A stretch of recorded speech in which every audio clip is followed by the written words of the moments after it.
Let's watch a near complete white leash test that I'm going to perform with my dog Catfish. I've left out all three of the handler skills because those are skills that the handler needs to learn. Those are working, uh, mechanical, and knowledge. So the knowledge, the defensive leash handling, you can see my manual on our website and in the Facebook group. And there's a simple 10-question test that you need to take. Mechanical skill for this is luring, which is showing that you have the ability to lure an animal. It doesn't even have to be your dog. We get this question a lot because people are confused about it. They think it has something to do with training your dog. No, it has to do with training the handler. And they're like, my dog already knows how to do that. It's like, yeah, that's not what I'm testing. Really, the way I would like people to learn luring is to use like a guinea pig or some animal that they don't own that just proves that they have the ability to lure around. And the last of those skills is working, which is taking your dog to do working dog sports, which, if you're interested, Catfish has done both nose work and hunting training. And I have many of those videos up on my Facebook page and on our website. In the nose work channel, he has a whole video series dedicated to his nose work progress. Um, the last thing I left out from this test was the manners test, which is greeting a stranger. And it's just because I didn't have a stranger on hand at the moment, but be prepared to see me update that because it's also the skill he's the worst at. He has a lot of trouble controlling himself around strangers. He just absolutely loves people, and um, he can maintain his composure and not jump on people, but he has difficulty maintaining a sit. So we'll keep working on that, and we'll film it for you at some point. But anyways, let's go through this test and go through what the test is and how I score it, so that if you're thinking about submitting a white leash test, you have an idea of what you need to do. So the first thing I'm going to demonstrate is the friendliness test, which is being able to touch your dog all over their body. So as you can see, it's a calm, slow petting process. It's not um, about exciting the dog. I want the dog calmly standing. You need to pick up each foot as if you're going to do his nails or you're checking for burrs. And again, the dog should be calm and not wiggly this whole time. They should be also very accepting and not show resistance or too much fear. Pull on the tail. And I'm doing a little bit above and beyond what's required. Now we're going to do his ears. We're going to sniff for an ear infection. We're going to check his eyes as if we're going to put eye drops in there. Then I'm going to hold his mouth shut, which he has no trouble with, and I'm going to hold his mouth open. For the actual test, this should be 3 seconds long. 1 Mississippi, 2 Mississippi, 3 Mississippi at least, just to prove that you can do it. And then I'm going to pick him up, and I'm going to flip him over on his side. For the test, you only have to do one of these things, but I did both, which if you want a high score, you should definitely do both. And he'd be content to just lay there all day with me petting him. So that's a pass for the friendliness test. I would probably score that around a 7 or an 8. I would like the dog to not have to adjust his weight so much. Not have to adjust his weight so much through the test, as in he wasn't anticipating what I was going to do. So it's clearly not a well-rehearsed routine, even though it's something I do all the time. It's not something we're both communicating perfectly on. Okay, the next test is the yes and no test. For this test, I'm going to offer the dog a treat and tell him yes, and I want you to observe one thing. After I give him the yes, I'm going to offer him a treat in the same way and then say no. He should not take it without any further signal from me, and then after he's proven that he's not going to take it, then I'm going to say yes. Yes. Okay, so this is what I want you to notice. The arc of my back, okay, like this, for the first yes. Now watch when I give him the no. No. Okay, so I didn't do this intentionally, but you can see I'm much more upright. This is a body language cue that I'm giving the dog. Remember, a cue is anything that unintentionally affects the behavior of the dog. So I'm not aware that I'm doing it, and I'm not doing it intentionally to tell him to do a no, but it changes the dog's behavior. And part of this test is learning all the cues that we give the dog that we're not realizing we're giving the dog, whether they're body language signals or extra words or all sorts of things that we might be cueing the dog to do. That's in contrast to a signal, which is everything that intentionally changes the dog's behavior. So for example, the word yes and no are signals. They're things that are supposed to intentionally change the dog's behavior, but my posture is a cue because I'm not using it intentionally. If I was using it intentionally, then I would be double signaling the dog, and that would be a failure. But it's a cue, and so I'm losing points on that. But you can see he refuses the treat nicely. He takes it nicely after I say yes. So that's a pass. And again, that would be a 7 or a 6, depending on if I noticed the posture change, which I probably would since I noticed it in myself. I didn't notice while I was doing it, but I noticed when I was watching. So now we're going to do the stay. Sit, throw a treat. And then when he's proven that he's not going to break a sit, I'm going to reinforce him and release him. The yes is the release. The most common failure of the skill is the failure to release the dog. People just feed the dog without releasing them. And that will be a failure for this test. So now, what would the score on that be? The score would be something like a 7, I would say. In order to get an 8 or a 9, I would like the dog to look at the handler the entire time, not even look at the treat that's being thrown.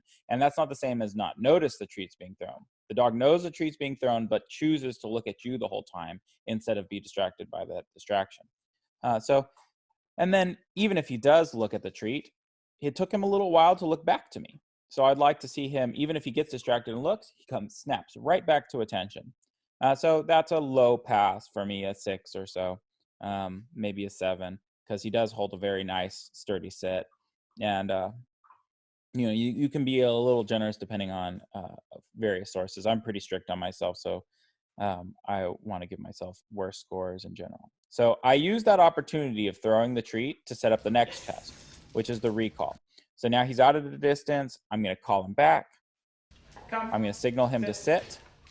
Then I'm going to reach out and take his collar, unclip the leash, reclip the leash, and release him from the sit. It's actually just another stay exercise.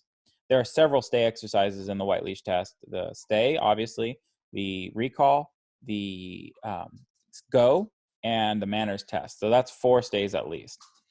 So now, here are some of the areas in this test where I would have docked points off for myself. One is this dog sat really far away, so I have to really lean forward to reach for his collar. I'd like to see, if you want a higher score, I want to see that dog come in to you a little closer. Obviously, you have a small dog, you have no choice, you're going to have to lean over. But with a dog this tall, I shouldn't have to lean this far. So when I unclip the leash and move it away, he tries to go for it. And the only thing that keeps him there is that I'm holding his collar. So I'm going to dock myself points for that. I would like to see a dog very steady in that. Free. And there I release him, and he moves. So that's it's a pass, but it's a low pass. So now we're going to do the go test. It's very simple. Send the dog to the crate. Dog goes to the crate and stays in the crate until you release them. Good boy. So I get a little closer to make sure that the leash doesn't stop him from going in. He goes in on one signal. I don't move my feet. He stays in the crate very nicely. I'm testing him by pulling on the leash to see if it'll make him come out. So that's a way to get extra points, is to show off. He sits and then gets back up. That's not deducted in your points. The only thing that's deducted is whether or not the dog comes out of the crate. So for that, that's a higher pass. This is clearly an exercise we practice more of.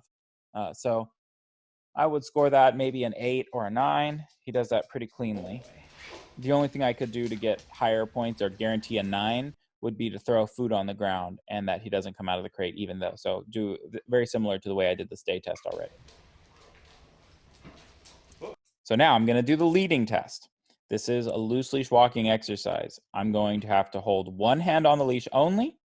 Then I'm going to walk over, pick up a cup of water with the same hand that's holding the leash. In this case, I used a little dish, which was very hard to hold water in it, and deliver it to a designated location, which is just to right in front of the camera.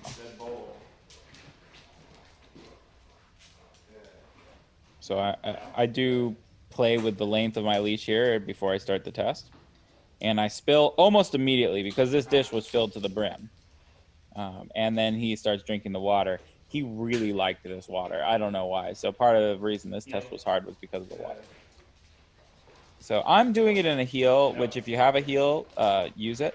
I'm giving extra commands. I'm saying no and heal a couple times, which will dock me points. Yes. And then I release him to drink the water as his reinforcer. He really wanted that water. He must be extra thirsty. So I would have given myself a 6 or 7 because I had to give him so many extra commands. Now, he would have walked on a loose leash without those extra commands, but I wanted to do it in a heel. And since I opted to do it in a heel, I lost points because of that. So that's just a choice you have to make. So now I'm going to do the confidence test. And what I'm going to do is have him jump on the table and then go underneath the table, and then I'm going to put the muzzle on him.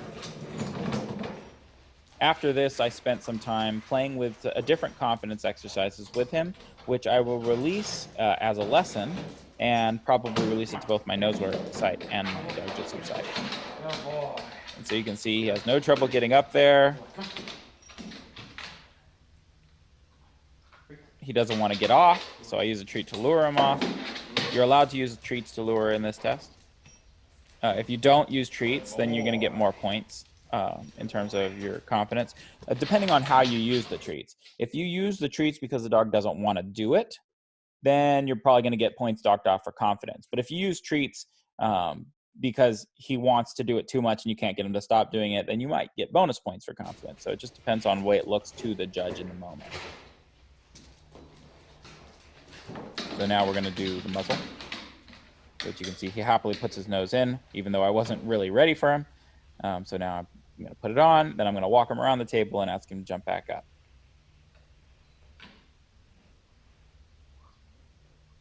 We haven't played with him wearing a muzzle as much as we should. So as you walk around, you'll see that he is not thrilled about having it on. That's why he's throwing his head up in the air like that. But he stays composed. He doesn't pull on the leash. He obeys the commands that I give him, like get on the table and sit. Good boy. And so that's going to hurt my score in the end, but it's not a fail. I would say I'm going to give myself a 7. And most of the points lost were lost on the muzzle. And here he doesn't want to get off. And so instead of using food, I'm going to use a leash. And he almost tips the table over and I have to step on it. That kind of thing a judge will watch that. Even though the test is over, the judge can watch that and say, oh, wow, that's an extra above and beyond confidence and give you a point back for that. That's why I give myself a 7 for this test, because I know this happens. Even though without this happening, I would have given a 6. And now I'm giving myself a 7. And that's my whole test. If you're thinking about submitting a test, that gives you an idea of where the scores fall and where you want to go. If you want to show off, that's how you get higher scores. It just means you have to train a little harder.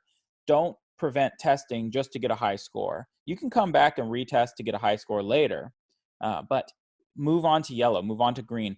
Part of it is that you don't perfect these skills by practicing these skills over and over. You practice these skills by practicing the next level skills, and then the green level skills, and then the red level skills. By the time you get to red level, you should be going back to white and reviewing and re-stabilizing all of that. That should make a big difference. I would say Catfish is roughly a green leash dog at this point. So he's worked on all the skills up to green leash and some of the red leash skills, but now he's ready to do white leash at this level of scoring. So just keep that in mind as you're going through the program. And I hope this made it more clear about what the testing actually looks like and how to do it, and removed some of the anxiety for some people about testing. Good luck.